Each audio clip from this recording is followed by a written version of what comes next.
तो दोस्तों ये कहानी है मैरी नाम करके एक लड़की की जो इस समय अपने पति के साथ किसी से डर करके भाग रही थी। लेकिन आखिर मैरी की कहानी क्या है ये जानने के लिए हमें थोड़ा पीछे जाना होगा। तो ये कहानी उस समय से शुरू होती है जब मैरी का जन्म भी नहीं हुआ था। मैरी के पिता योखेम को संतान की प्राप्ति न होने की वजह से वो रेगिस्तान में भटक रहे थे। बात ऐसी है कि योखेम की पत्नी को बच्चा नहीं हो रहा था, तो इसलिए इन्हें लगा कि ईश्वर इन्हें श्राप दे रहे हैं। बच्चे की प्राप्ति न होने की वजह से एक प्रकार से योखेम अपने आप को दुख पहुंचा रहा था, या फिर ये भी मान सकते हैं कि वो रेगिस्तान में ईश्वर की तलाश करने के लिए आया था। उनके इस तपस्या को देख करके गैब्रियल नाम करके एक इंसान उनके सामने प्रकट हो जाता है। वो योखेम से कहता है कि मैं ईश्वर हूँ और मैं तुम्हें वचन देता हूँ कि तुम्हें संतान की प्राप्ति होगी, तुम्हें एक बेटी की प्राप्ति होगी, लेकिन इसके बदले मेरी एक शर्त माननी होगी। योखेम उनकी हर शर्त मानने के लिए तैयार था।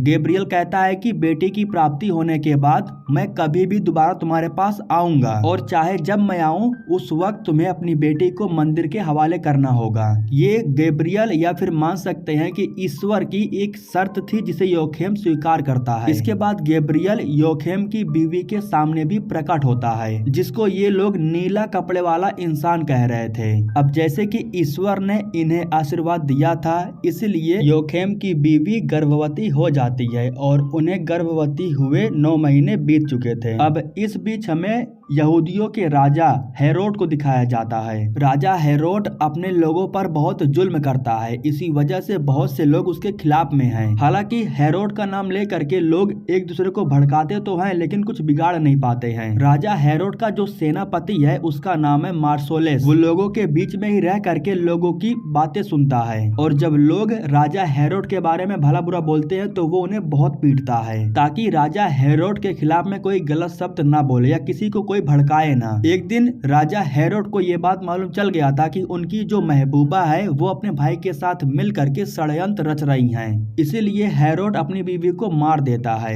और जो सेनापति मार्सोलेस था वो उसके भाई को मार देता है। खैर दोस्तों, अब हमें दिखाया जाता है कि योखेम की बीवी अब बच्चे को जन्म देने वाली है। उन्होंने एक बेटी को जन्म दिया जिसका नाम रखा गया मैरी। अब ईश्वर ने अगर मैरी को जन्म दिया है तो वो किसी खास मकसद से दिए होंगे। धीरे धीरे वक्त बीतता है और मैरी बड़ी हो जाती है। मैरी के माता पिता मैरी को पा करके बहुत खुश थे। फिर एक दिन वो समय आता है जब गैब्रियल मैरी के माँ के सामने प्रकट हो जाता है। उसे देख करके मैरी की माँ समझ चुकी थी कि अब मैरी के जाने का वक्त हो चुका है। मैरी की माँ योखेम को बताती है कि नीले कपड़े वाले आदमी को आज मैंने देखा। योखेम समझ चुका था कि अब वक्त आ चुका है कि मैरी को मंदिर में ले जाकर के छोड़ दिया जाए, लेकिन मंदिर में छोड़ने से पहले योखेम मैरी को सब कुछ बता देता है। वो मैरी को बताता है कि तुम्हारा जन्म एक आशीर्वाद था, ईश्वर की वजह से तुम्हारा जन्म हुआ है और अब वक्त आ चुका है कि तुम्हें ईश्वर की शरण में जाना होगा। अब इसके बाद योखेम मैरी को लेकर के जेरूसलेम नाम करके एक मंदिर थी वहाँ जाता है। जैसे ही वो मैरी को लेकर के मंदिर के चौखट पर पहुँचता है तो उसी समय मंदिर के अंदर से ऐना नाम करके एक औरत बाहर आती है, क्योंकि ऐना को पहले ही मालूम था कि मैरी यहाँ पर आने वाली है। अब इसके बाद ऐना मैरी को अपने साथ लेकर के मंदिर के अंदर चली जाती है। इस मंदिर के अंदर हम बाबा बेनमूटा को देखते हैं, जो कि इस मंदिर के मुख्य सदस्य हैं। अब अगले दिन से मैरी को यहाँ पर पनाह दे दिया जाता है। वो सारा काम करने लगती है। बाबा बेनमूटा ने उसे वचन दिया था कि उसे यहाँ पर कुछ नहीं होगा, वो यहाँ पर सुरक्षित रहेगी। और वैसे भी यहाँ पर बहुत सी लड़कियां थी जो रहती हैं। सुबह में जब सभी बच्चे प्रार्थना खत्म कर लेने के बाद जब खाना खाने के लिए जा रहे थे, तब मैरी को मंदिर के बाहर एक भिखारी दिखाई देता है। मैरी उस भिखारी को खाना खिलाने के लिए अपने खाने में से कुछ हिस्सा निकाल लेती है, फिर उसे लेकर के बाहर जाती है और भिखारी को दे देती है। भिखारी बहुत खुश होता है और इसी के साथ मैरी और भी लोगों में खाना बांट देती है। खाना बांटने के बाद जब वो अपने कमरे में जा रही थी तभी मैरी के सामने एक पिशाच आ जाता है। मैं इसे पिशाच इसलिए कह रहा हूँ क्योंकि ये बुरा चाहता है। ये मैरी मैरी से कहता है कि क्या तुम राजा हेरोड की पूजा करती हो या फिर उन्हें मानती हो, जिस पर मैरी कहती है कि मैं सिर्फ ईश्वर को मानती हूँ और उनकी ही पूजा करती हूँ। यह सुन करके वो पिशाच नाराज हो जाता है और उसे रोकने के लिए उसी समय यहाँ पर गैब्रियल आ जाता है, जो उस पिशाच से कहता है कि भाई तुम उसे परेशान करना बंद कर दो। अब इससे हम अंदाजा लगा सकते हैं कि ये दोनों भाई हैं, लेकिन एक ईश्वर को मानता है और एक शैतान की पूजा करता है। अगले ही पल मैरी के सामने से दोनों गायब हो जाते हैं। लेकिन जैसे कि मैरी ने पिशाच से ये कहा था कि यहाँ पर सिर्फ ईश्वर की पूजा होती है, ईश्वर के अलावा यहाँ पर और कोई नहीं है, और यही बात वो पिशाच राजा हेरोड के कानों तक पहुँचा देता है, जिसकी वजह से राजा हेरोड को बुरा लगता है और वो फौरन मंदिर के पास आ जाता है। वो सभी लोगों से कहता है कि तुम्हारा सिर्फ एक राजा है और वो भी मैं हूँ, तुम्हें सिर्फ मेरी पूजा करनी है। ये सब कुछ देख करके बाबा बेनबूटा भी बाहर आ जाते हैं। राजा हेरोड कहता है कि तुम बच्चों को गलत शिक्षा दे रहे हो, तुम्हें बच्चों को मेरे बारे में बताना चाहिए। बाबा बेनबूटा को सजा देने के लिए वो उनके ताज को सर से निकाल लेता है। फिर राजा हेरोड उन्हें अपने कदमों में झुकाता है और स्याही के कांटों से बने हुए ताज को उन्हें पहनाने लगता है, जिसकी वजह से बाबा बेनबूटा को बहुत दर्द हो रहा था। इस बीच स्याही के जो कांटे थे वो उनकी आंखों में जाते हैं, जिसकी वजह से वो अंधे हो जाते हैं। तभी हेरोड मैरी को देखता है जो उसे घूर रही थी। जब वो मैरी की आंखों में देखता है तब उसे अपना भविष्य दिखाई देता है। वो देखता है कि जल्द ही यहाँ पर कोई और शासन करने के लिए आने वाला है। अब इसके बाद हमें दिखाया जाता है कि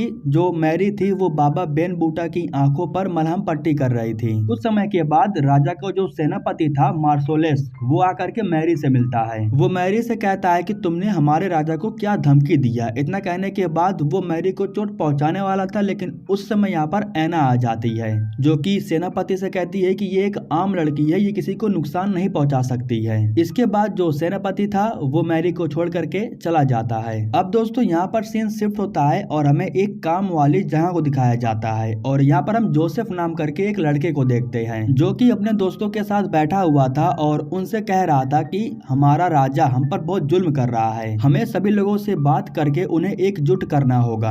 अब इतना कहने के बाद जोसेफ नदी के किनारे शिकार करने के लिए चला जाता है, लेकिन वो शिकार करता उससे पहले ही गैब्रियल उसके सामने आ जाता है, जो कि जोसेफ से कहता है कि उस दिशा में जाओ, तुम्हें वहाँ अच्छा शिकार मिलेगा। इतना कह करके वो गायब हो जाता है। अब जोसेफ जब उस दिशा में जाता है तब वो यहाँ पर पहली बार मैरी को देखता है, जो कि नदी के किनारे बैठ करके कपड़ों को धो रही थी। अब एक प्रकार से गैब्रियल ने जानबूझ करके जोसेफ को मैरी के पास भेजा, शायद इसका कोई मतलब होगा। जोसेफ जब उसे पहली बार देखता है तब वो मैरी का दीवाना हो जाता है। वो मैरी से उसका नाम पूछता है, लेकिन वो एक इस्माइल दे करके यहाँ से चली जाती है। अब ये छोटा सा गांव था, इसीलिए जोसेफ मैरी के बारे में पता लगा लेता है और वो उसका हाथ मांगने के लिए उसके माता पिता के पास पहुंच जाता है। जोसेफ उसके पिता से कहता है कि आपकी बेटी मुझे बहुत पसंद आ गई है, मैं उससे शादी करना चाहता हूँ। जिस पर मैरी के पिता कहते हैं कि वो अपने आप को ईश्वर को सौंप चुकी है। इतना कहने के बाद वो अंदर चले जाते हैं और मैरी की माँ से बात करने लगते हैं। यहाँ जोसेफ इन लोगों को ये भी बताता है कि मैं आपकी बेटी को नहीं देख पाता, वो तो एक नीला कपड़े वाला आदमी था जो मुझे आपकी बेटी की तरफ भेजा। यह सुन करके मैरी के माता पिता समझ जाते हैं कि इसमें भी ईश्वर का कोई मकसद होगा। अगले ही दिन मैरी की माँ मैरी से बात करने के लिए उससे मिलने के लिए जाती है, जहाँ वो मैरी को बताती है कि उसने उसके लिए एक लड़का देखा है और वो तुमसे शादी भी करना चाहता है। मैरी अपनी माँ की बात मानती है और इस तरीके से मैरी और जोसेफ की सगाई कर दिया जाता है। सगाई हो जाने के बाद मैरी अपने माता पिता को अलविदा कहती है और दोबारा मंदिर के अंदर रहने के लिए चली जाती है।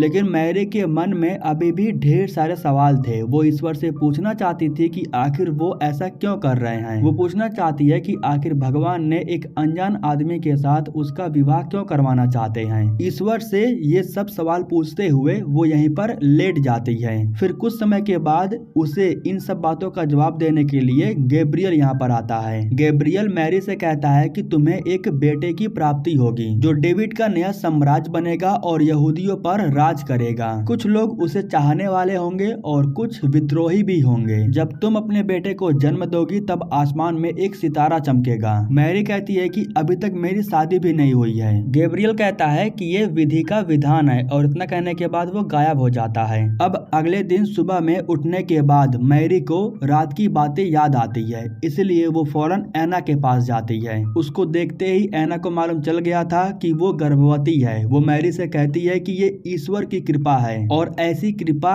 हर किसी पर नहीं होती है। लेकिन दिक्कत की बात ये थी कि ये सारी बातें एक लड़की सुन लेती है और वो ये सारी बातें जाकर के बाबा बेन बूटा को बता देती है। बाबा बेन बूटा को जब मालूम चला कि मैरी गर्भवती है तब वो अपने मंदिर से उसे निकाल देते हैं, क्योंकि अब सबको यही लग रहा था कि ईश्वर को सौंपने के बाद भी उसने एक इंसान के साथ गलत काम किया। वैसे तो ये झूठ है, लेकिन मैरी अगर सच्चाई किसी को बताती भी तो कोई उस पर विश्वास नहीं करता।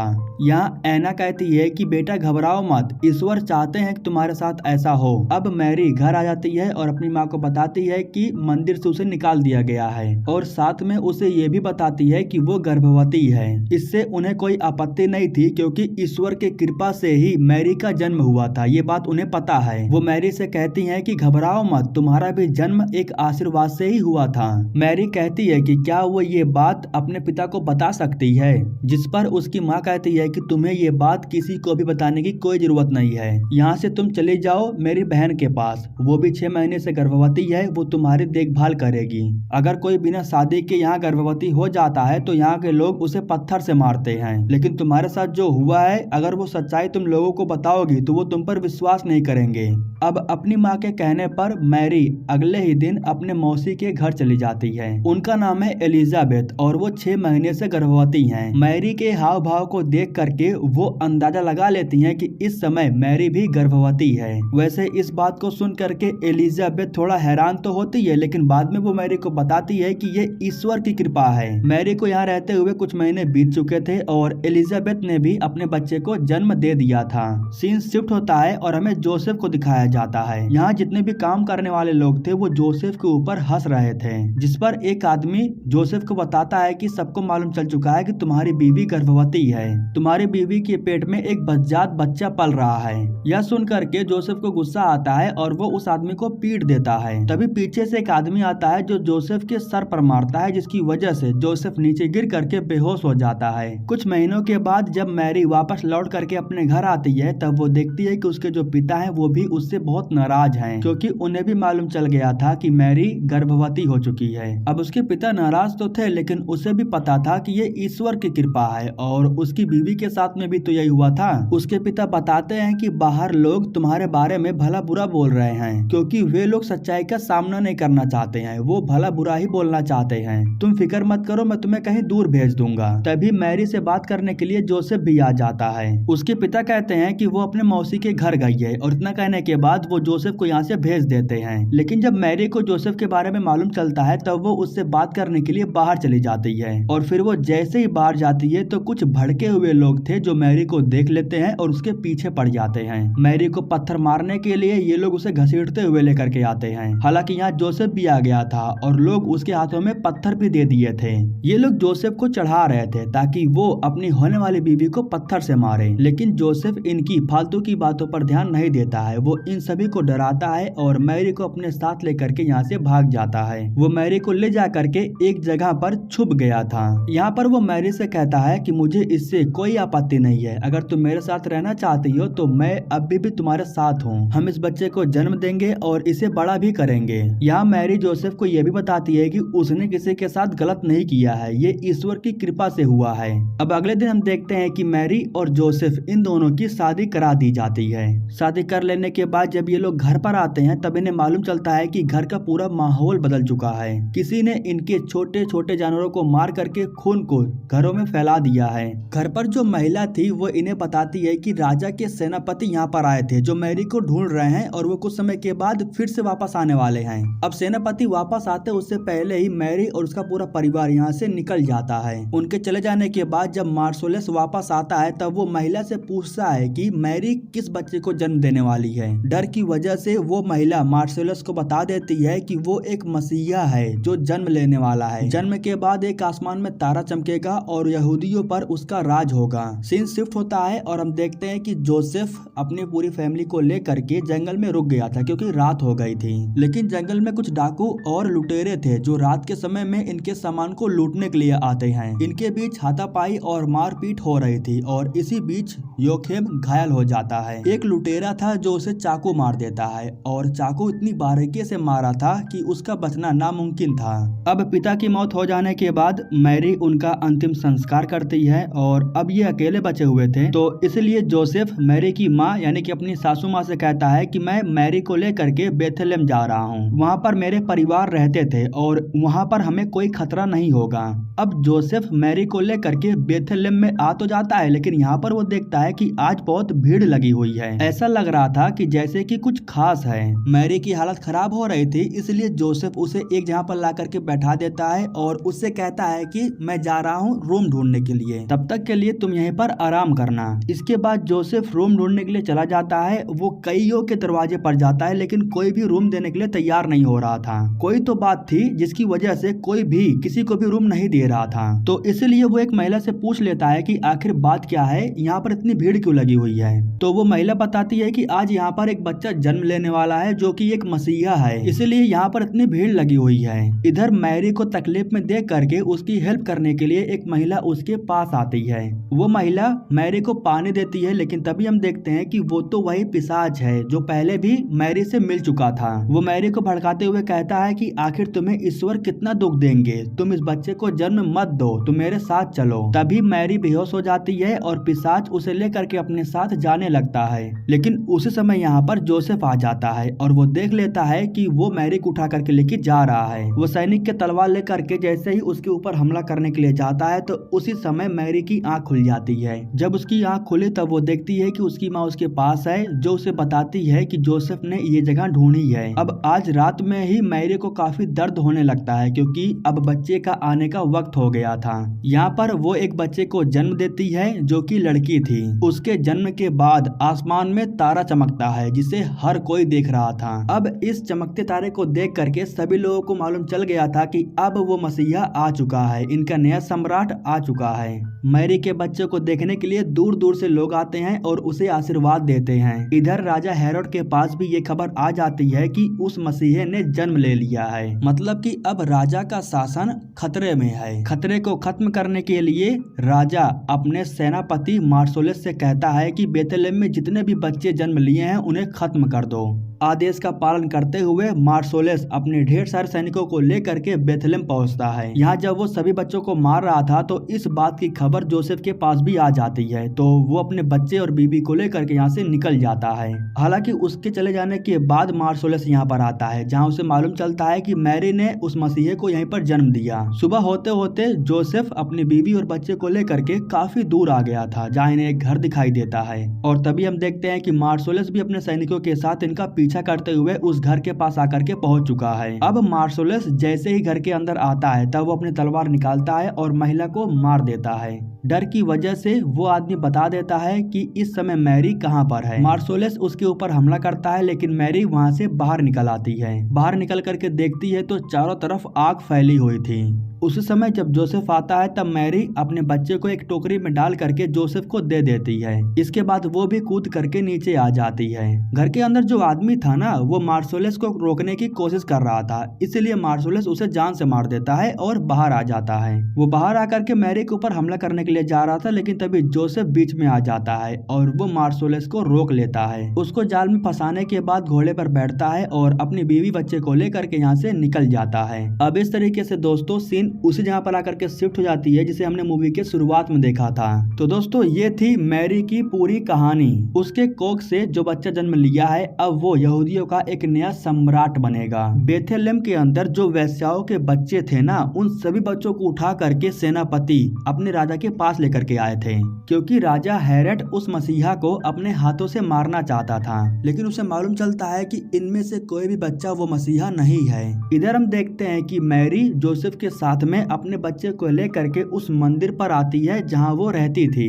यहाँ ऐना को पहले से ही मालूम था कि मैरी अपने बच्चे को लेकर के यहाँ पर आने वाली है।